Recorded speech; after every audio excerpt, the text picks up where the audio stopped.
Il y a donc de la BD dans des magazines, il y a de la BD aussi dans des galeries. Dans des galeries. Alors on accueille aujourd'hui Alain Huberti. Bonjour. Bonjour Alain Huberti. Alors effectivement, vous êtes le cofondateur de la galerie Huberti Braine. Alors une galerie, on va en dire deux mots, qui a été créée en 1985 avec Marc Braine. Alors vous avez eu entre vos mains, je crois, vraiment des pépites, des planches de bande dessinée issues des plus grands maîtres de la BD, Hergé, Franquin, Jacques Martin, plus récemment Françoise Skeuten ou encore Philippe Gueluc. Donc c'est vraiment du très beau monde. Et puis là, vous venez de consacrer une exposition à Willy van der Steen, qui est quand même vraiment un auteur légendaire, un auteur mythique, le père de Bob et Bobette. Alors Bob et Bobette aussi, pour celles et ceux qui ne le savent pas, c'est une bande dessinée qui est née en 1945 dans The New Standard en néerlandais, avant d'être publiée aussi au journal Tintin entre 1950 et 58. Donc c'est pas rien, c'est 355 albums publiés à décembre 2020.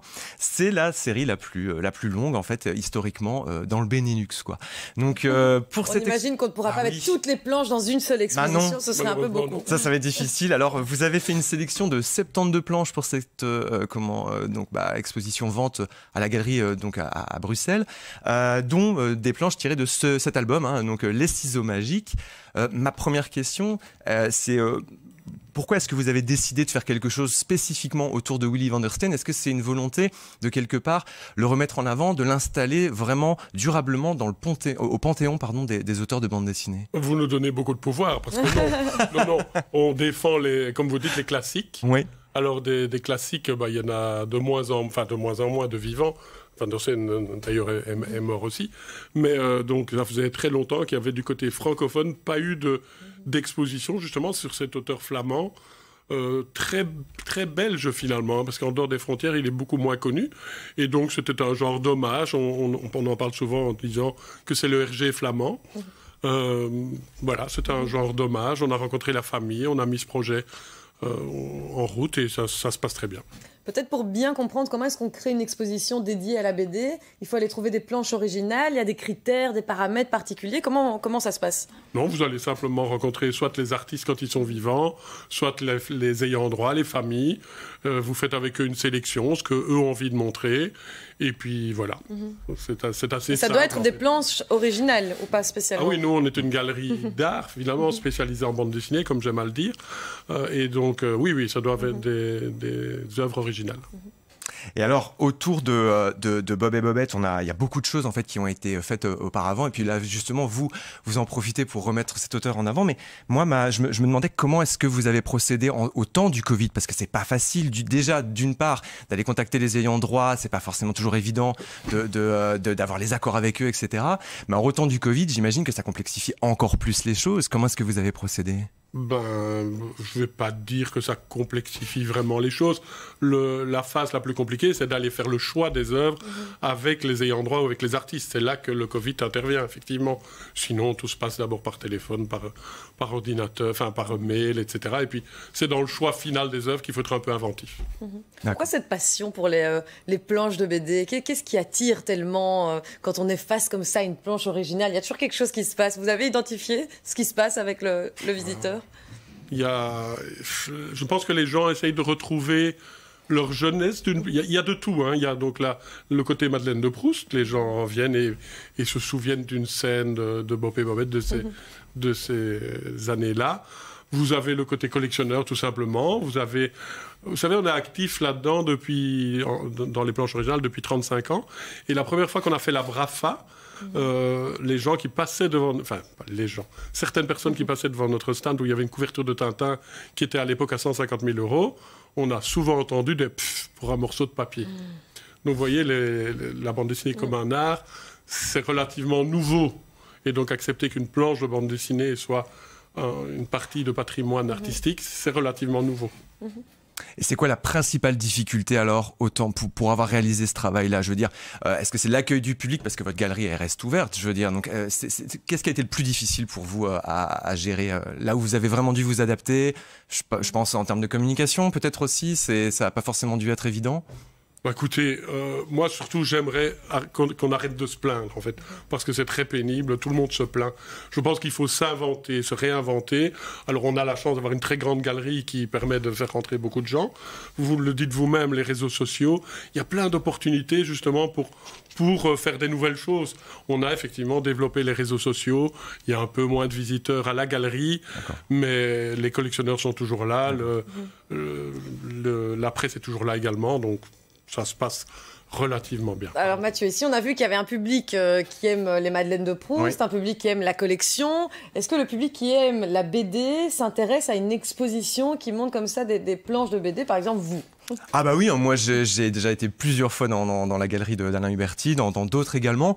Donc oui, je crois qu'il y a toujours un public pour ça. Alors peut-être un public qui vieillit davantage, peut-être. Je sais pas si les jeunes générations sont forcément intéressées, mais faut quand même le dire. Vous avez fait des choses autour de Midam. Alors Midam, on en a parlé. Il y a eu une expo qui se tient toujours d'ailleurs au musée de la BD là dernièrement. Donc je crois que justement ce genre de manifestation peut permettre au jeune public de tirer un petit peu le fil en fait, de tout cet univers lié aux planches. Vous voyez un peu des familles venir avec leurs enfants, essayer de transmettre ce patrimoine coûte que coûte, et ça fonctionne? Bien sûr, et vous parlez de public vieillissant, mais tout dépend de ce qu'on montre. Quand on fait une exposition à l'X, peut-être c'est pas le cas, mais à l'X, effectivement, le public est vieillissant. Mais Midam, par exemple, le public est déjà plus jeune. Tout à fait. Donc les gens qui ont lu des choses... Midam, c'est beaucoup plus récent. Donc du coup... Public vieillissant, oui, mais pas pour tout. Alors, il y a ici une fresque de Denis Meyers dans les locaux.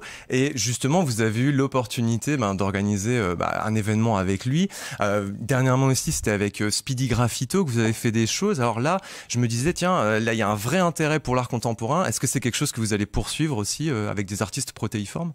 Alors déjà, la bande dessinée est un art contemporain. Tout à fait, c'est juste. Voilà, désolé. Non, c'est bien. Et un art contemporain particulier. Et donc moi, ce que j'aime beaucoup, c'est justement mettre en relation, casser les codes en fait. C'est pas parce que c'est du street art qu'il n'y a pas un rapport bande dessinée. Vous le dites vous-même, le Speedy Graffito, il y a des personnages de bande dessinée. Tout à fait, ouais. dans ce qu'il fait. Donc tout le monde a lu de la bande dessinée. Tout auteur d'art contemporain, comme vous dites, a lu de la bande dessinée. Et donc, en général, beaucoup d'artistes de ce genre-là sont enclins à faire un one-shot avec nous. Et j'adore ce genre de projet. Justement, vous parliez de Meyers et de Speedy Graffito. Et est-ce que ces artistes contemporains, mais disons différents que les auteurs de BD, sont réceptifs à des collaborations avec la BD qui est un art différent et parfois beaucoup plus réaliste aussi de ce qu'ils font? Non, justement, ils sont tous très intéressés. On a déjà rencontré, par exemple, 3-4 fois Monsieur Delvoye aussi, qui est quand même le top de l'art contemporain en Belgique. Et on est en train d'essayer de monter un projet avec Hergé et lui. Enfin, il faut du temps pour faire tout ça. Vous viendrez nous en parler. Vous travaillez aussi avec Christie's, la maison de vente aux enchères. Alors là, pour le coup, je me suis demandé, est-ce que, au temps du Covid, les choses sont restées un petit peu en stand-by? Est-ce que vous poursuivez cette activité-là aussi de façon concrète? Alors, la vente précédente qu'on a faite, c'était une vente online uniquement. On perd beaucoup de choses. On perd le fait d'être en salle, l'excitation d'une vente aux enchères. Et j'espère que pour la prochaine, on est en train d'en discuter, qu'on pourra enfin repasser en salle. Mais donc il y avait quand même moins de monde du coup, du fait que ça soit uniquement online, digital. Vous avez constaté que c'était quand même quelque chose qui était... Non, mais les enchères ne montaient pas de la même façon. L'excitation manque en fait, c'est ça qu'il faut aux collectionneurs.